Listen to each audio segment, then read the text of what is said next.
Hey everyone, Brandon Sander here. How are you? Thanks so much for joining me and welcome to another episode of New Music Finds. We're going to talk about all the different things that I've purchased over the past week. I get it from different places, my local record store, online retail like Amazon, eBay, and more. It's a lot of different places, but I find some really cool stuff. This week, I've got 8 things to run through, and they actually are all new releases, surprisingly.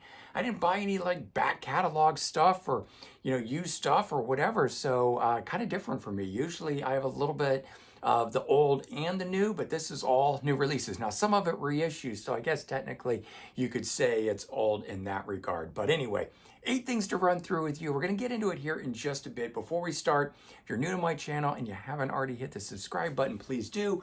Also, leave a comment, hit like. All those things do help support my channel. I'd greatly appreciate it. And if you turn on notifications, you're never going to miss an episode and you're going to stay up to date on really cool videos just like this with new music finds. But let's dive right into it. And big one for me at least was the brand new David Bowie box set called Rock and Roll Star. That's a little shiny thing there, all reflective, one side mirrored like this, saying I could make a transformation as a rock and roll star, lyric line. But it's a hardback slipcase with book, and then the discs are inside there on it, and 6 CDs. Now, there's been some talk about how much this thing is in other countries and whatnot, but I looked out here. The price on the thing, when I purchased through Amazon, was $105 at its lowest price. And so when I purchased it a little bit earlier, I ended up getting the credit back on it. It's about $35 difference because I have Prime, and I love having Prime for that reason. But right now, dollar price on this box set here in America on Amazon is $105. So for 6 discs, I think that's really good. 5 CDs, 1 Blu-ray. The box set itself covers the time period, the rise and fall of Ziggy Stardust and the Spiders from Mars, the classic 1972 album. 67 tracks on here, 29 of them unreleased, made up of demos, outtakes, alternate versions, live, stuff like that. What's cool is that this is, at least all the CDs, are not the original album. You're not rebuying it that way. The Blu-ray does have a couple different versions or masterings of it that have been done over the years, but the CDs themselves were not repeating. Those are all different takes and demos and things that led up to the album. And then live stuff that came after it and the promotion of it and so forth. So as I said, 5 CDs, 1 Blu-ray. First CD in it starts off with some really rough, raw demos and things. It's cool to hear. Then you get into 2 and 3, which is like a lot of BBC type stuff. 4 and 5 are additional outtakes. Disc 5 is kind of really cool because they're just alternate versions of the final mixes and things that happen. So they're really pristine and really nice. As I mentioned, there is a Blu-ray in this. You get some new mixes in there. You also get those different remastered versions from over the years. You get the Waiting in the Sky, the album that came out for Record Store Day. A version of that is included on there. There is no CD version of it, but those bonus tracks that were included on that for Record Store Day that were called unreleased tracks for that particular mix and mastering of the album. Those 4 songs are included on the CD, so you're still getting it in a way. But all in all, I thought it was a pretty cool box set. I've done a full review of it. If you want to know more about it, I'll leave a link in the description. You can check it out, full unboxing, my commentary and everything on it. Now, the one that ended up being the best thing that I got, and I really, really dug deep into this over the past weekend and the lead up to me filming this here, is the brand new Mike Campbell and the Dirty Knobs. So former Tom Petty and the Heartbreakers guitar player, gone solo now. And it's called Vagabonds, Virgins, and Misfits, 3rd studio album. So 2 prior to this here, but really, really good. This album, it feels like he's really come into his own. The first 2 albums were good. I kind of liked them. They didn't bowl me over though. And I got to say, this one here, everything on it, lyrically, musically, performance-wise, this one blew me away. I'm really loving it. If you have been missing Tom Petty, This is the album to get into now with Mike Campbell. I can close my eyes and imagine Tom Petty doing it. He's very similar vocally, and now he's really in that same sort of vein. So this album here could have easily been a Tom Petty and the Heartbreakers album. I think the music on it is so good and would highly recommend it. A lot of cool guests on it as well. We got Chris Stapleton, Lucinda Williams, former Heartbreaker himself, Benmont Tench is on there, and Graham Nash, Crosby, Stills and Nash, Hollies, joining in and singing on what was the first single that was released at the time, Dare to Dream, which lyrically I just think is a really beautiful song and it's really great. So highly, highly recommend this album. One that I didn't have high hopes for because I don't know, the record version didn't click with me from RSD, but Motorhead, Remorse No, the 40th anniversary reimagining of the classic 1984 album No Remorse. So this is all alternate versions of that original 2-disc set that came out. Same running order, same everything, but instead of the regular standard studio edition versions that had come out on No Remorse, Remorse No now does all these alternate takes, demos, live versions, rehearsals, whatever. And I gotta say, the energy behind this stuff is really cool. I listened to the RSD, the Record Store Day version, because I picked that up on LP, which was limited to 2,100 copies. So very small pressing.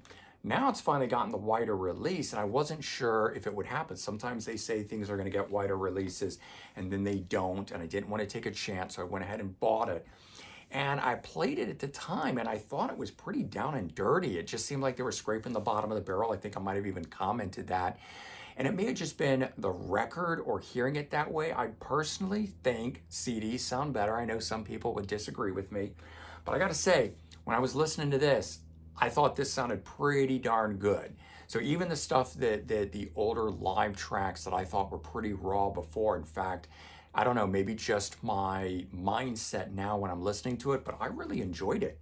And I would recommend this to any Motorhead fan. I think it was actually that good. So glad to see that come out. Glad that it was a bit better than I had anticipated it being.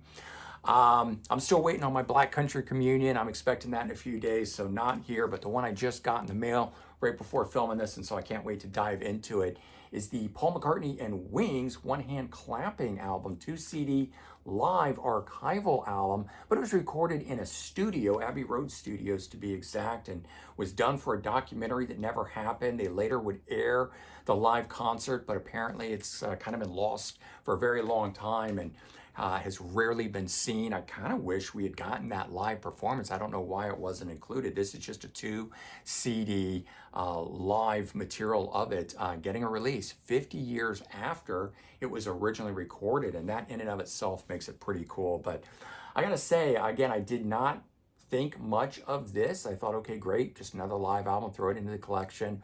But once I started listening to it, I really enjoyed it. And I do think that it has to do with the fact that it's live in a studio. So it's got the energy of a live performance, but at the same time, it doesn't have all that crazy noise and background stuff that goes on. And at least only when they're in between songs, you hear some of that. But all in all, I thought it was pretty cool and glad to be getting that. So I'll be checking that out once we're done here.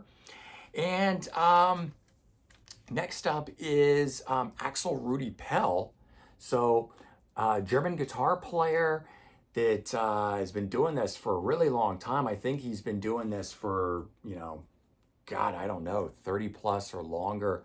It's been longer than that. It's probably going on 40 years. But I mean, this album here, way up in the, number of albums. I'm actually scrolling through to see if I've got some info on it. Yeah, so this is his 22nd album.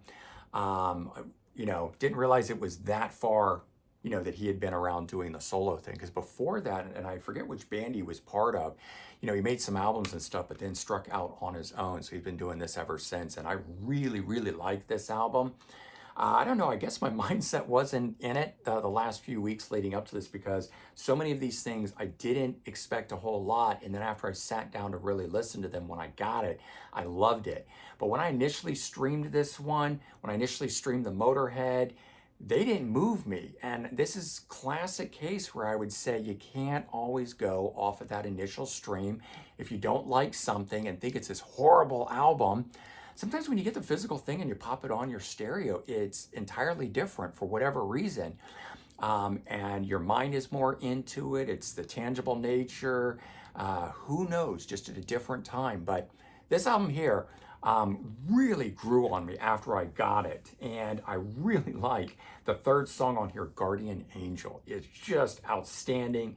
I mentioned during the What Just Dropped series, the covers that he does. They do a cover of the Led Zeppelin song, Immigrant Song. This very interesting lead up to it. And even once it gets in and rolling with the classic sound of it, it's still very unique the way that it's done. The next track, 5, Darkest Hour, is awesome. So if you're gonna check some stuff out, check out Guardian Angel and Darkest Hour off this album. Johnny Gioeli of Hardline is the vocalist and has been for a really long time with the band, more than 20 years, I think, and he's just great. I love what he does. I love this even more than the couple original Hardline albums that are out there and even the reunion stuff. So this one here, reissue, but new because it just came out a week or so back. I've been waiting for mine to arrive. Dead Ringer, Electrocution of the Heart. This is a reissue on the Bad Reputation Records label. And this was a supergroup of sorts at the time. Let me pull this out and just read you the names of the people. So we've got Jay Johnson on guitar from the band Archangel, Neil Smith and Dennis Dunaway from Alice Cooper Band. Neil Smith on drums, Dennis Dunaway on bass, so holding it down. Joe Bouchard from Blue Oyster Cult here on keyboards, and Charlie Hunn on lead vocal from Victory, but also Ted Nugent's band, all coming together to form this group and put this album out in 1989. I've had it on vinyl for a really long time and needed a reissue on CD desperately. Glad they finally did it. It does have one bonus track on it. It's a remix version of the song Unsung Heroes. What I also always liked about this was that a lot of the writing on here was by Joe Bouchard from Blue Oyster Cult, but we got Neil Smith on here doing a lot, the drummer of Alice Cooper Band, who I never thought really got given his due. His solo album from that era was so good. So he's on here, but we also get Buck Dharma writing a song, or at least giving a song over for them to do, and other great stuff like that. So this is really worth checking out. It's AOR melodic rock style stuff. The album, I think, came out in 1989 originally and didn't do much at the time, unfortunately, sank without a trace, but now getting a proper reissue. All right, I talked about this band recently. Freeways, a Canadian metal band, modern metal band, but they sound like they're straight out of the new wave of British heavy metal. This album here, second studio album, Dark Sky Sanctuary, and their first album 2020, but it did just get reissued. I think either beginning of this year or tail end of last year it got reissued, and I fell in love with it. I actually thought it was new at the time, later found out that it was a 2020 release. And so 4 years on, we're now getting this brand new album, and it's just as good as the last one. So if you liked that one, check this one out. If you've never checked out Freeways, but you love mid-80s new wave of British heavy metal sounding stuff, check this out. Oh God, it's really good. And then this one that I found during my What Just Dropped series, or at least while I'm composing that for you. Didn't know anything about the band, loved the album cover, checked it out, and again, fell in love with this, Scavenger. And what really sold me on it was the female vocals on it. Not so much that there was a female vocalist, but she is over the top. She does such a great job. In fact, there she is. This is a band that had an album out in 1985. Don't know the lineup from that. Been around various lineups, I guess, throughout the years. Never recorded anything else. Finally making this album like a comeback album. I'm pretty sure she's new. She just looks a lot younger than, someone who's been around for the last, almost 40 years, right? Like some of the other band members.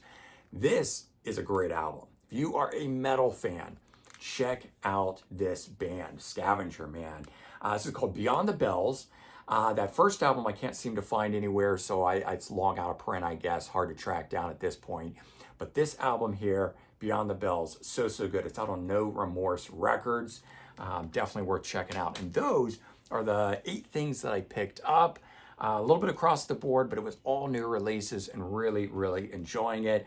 Definitely gonna be heading to a record store soon, so maybe next week there'll be even more stuff, but that's where I'm at right now with it. So hopefully you enjoyed the episode. Let me know what you guys picked up, what's hot in your systems right now that you've been listening to. And take care. Have a good one. I'll talk to you real soon. Bye-bye.